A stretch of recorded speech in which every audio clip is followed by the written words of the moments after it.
Les directs se poursuivent depuis le Parc des Princes, c'est le Salon Your Future, 5e édition. Et si vous êtes intéressé par le métier de journaliste, eh bien vous êtes au bon endroit car on va parler de l'ISFJ et de comment cette école forme ses étudiants au métier de journalisme. Et pour en parler, je suis avec Ludovic Place. Bonjour. Bonjour Anthony, comment vas-tu? Eh bien très très bien, merci. Merci de m'accueillir. Directeur ISFJ chez Réseau des grandes écoles spécialisées. Alors si je vous demandais de présenter l'ISFJ pour celles et ceux qui nous regardent, qu'est-ce que vous diriez? L'ISFJ, l'Institut supérieur de formation au journalisme, c'est avant tout une rédaction en action, des étudiants qui sont formés à tous les journalismes, multimédia, être aussi à l'aise avec un stylo qu'avec un micro, être aussi à l'aise devant ou derrière la caméra, être aussi à l'aise dans la technique journalistique comme dans l'oralité de la transmission de l'information. C'est ça l'ISFJ, c'est une école professionnalisante et en alternance. Et en alternance, on va rentrer un peu plus dans les détails si vous le voulez bien. Est-ce que vous pouvez nous parler des différents types de formations et de rédaction que les étudiants peuvent rejoindre au sein de l'école? L'ISFJ, ce sont des formations de bac à bac plus 5, bachelor 3 ans, master 2 ans. On peut aussi faire un cycle de 5 ans, le tout effectivement en alternance. Et le but, chaque semaine, c'est d'apprendre un nouveau pan du journalisme. Alors si on rentre en première année, par exemple, imaginez qu'on va vous tendre un micro et on va vous apprendre à parler pour présenter par exemple à Flinch Info. On va vous tendre un stylo et vous allez apprendre à écrire un papier journalistique pour un quotidien par exemple. Chaque semaine, l'idée c'est de produire des contenus journalistiques pour apprendre le métier et surtout pouvoir valoriser ce que l'on apprend sur un CV, puisque le but c'est d'être à la fois à l'école et en entreprise. Effectivement. Alors, il y a notamment un domaine qui intéresse de plus en plus les futurs étudiants, c'est le journalisme d'investigation. Comment l'ISFJ prépare-t-elle ses futurs journalistes à tous ces défis? Le journalisme d'investigation, c'est important. Pourquoi? Parce qu'à l'heure où l'IA, l'intelligence artificielle, envahit notre univers, eh bien, il faut pouvoir s'en distancier, s'en différencier.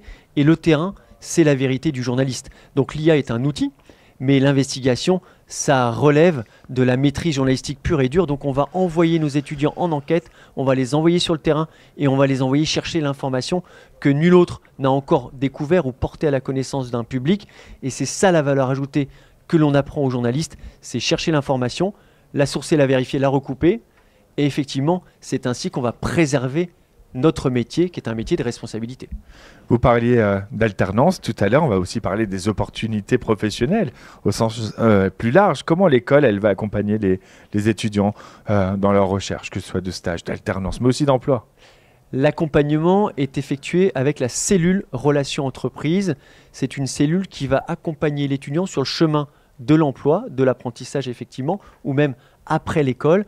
L'idée, c'est d'avoir 6 leviers pour aider l'étudiant. C'est d'abord apprendre à refaire son CV. C'est ensuite apprendre à se présenter. C'est apprendre à assumer un entretien avec un rédacteur en chef. C'est aussi transmettre des offres, accéder à des annuaires professionnels. C'est organiser des job dating. C'est l'idée de donner à l'étudiant un maximum de moyens pour que le résultat, ce soit lui qui l'obtienne. On ne passera jamais un entretien à la place de l'étudiant, mais si on l'aide, si on l'accompagne, si on le rassure, si on le challenge, là, il va trouver une entreprise qui l'accueillera pour une première année d'alternance, puis une deuxième année d'alternance, et puis l'étudiant peut évoluer. Ce qu'il faut lui dire, c'est de commencer à la mesure de ce qu'il sait pour ensuite gravir les échelons. C'est aussi l'école de l'humilité que de travailler en alternance. En matière de formation maintenant, quelles sont vraiment les compétences clés indispensables qui sont enseignées à ces futurs journalistes? Alors d'abord, être journaliste, c'est savoir écrire. Être journaliste, c'est savoir écouter.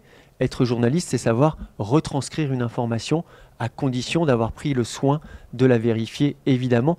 Donc on va apprendre aux journalistes finalement à chercher l'information avec les outils dont ils disposent.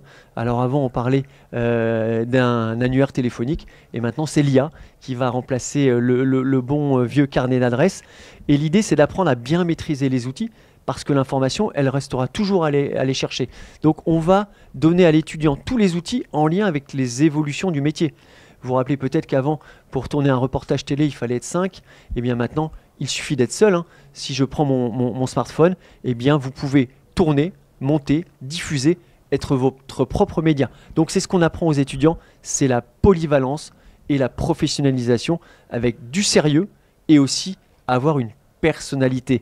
Avoir une personnalité journalistique, ça c'est important et c'est ce qui va différencier un journaliste d'un autre journaliste. Ludovic, si vous deviez partager quelques conseils avec celles qui nous regardent et ceux qui nous regardent et qui souhaitent s'engager dans une carrière dans le journalisme, qu'est-ce que vous leur diriez? Être journaliste, c'est pas un métier, c'est plutôt un état d'esprit, c'est plutôt une vocation, une passion. On n'est pas journaliste de 9 h à 18 h, nous sommes des journalistes à plein temps. Et donc il faut être un peu poil à gratter. Il faut être celui qui va faire le pas de côté. Il faut être celui qui va prendre du recul. Donc il ne faut jamais tout prendre pour argent comptant.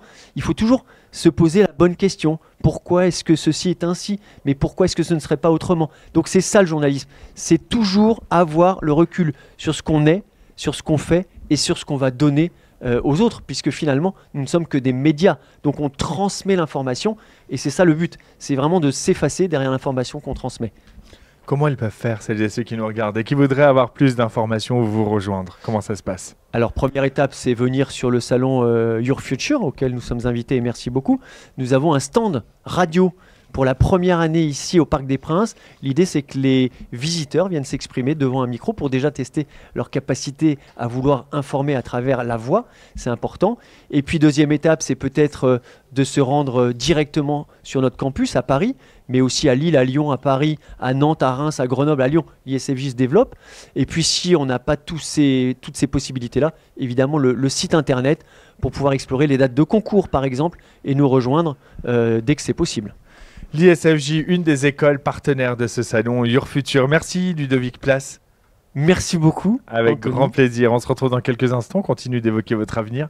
On est en direct, c'est le Parc des Princes, c'est le salon Your Future. À tout de suite.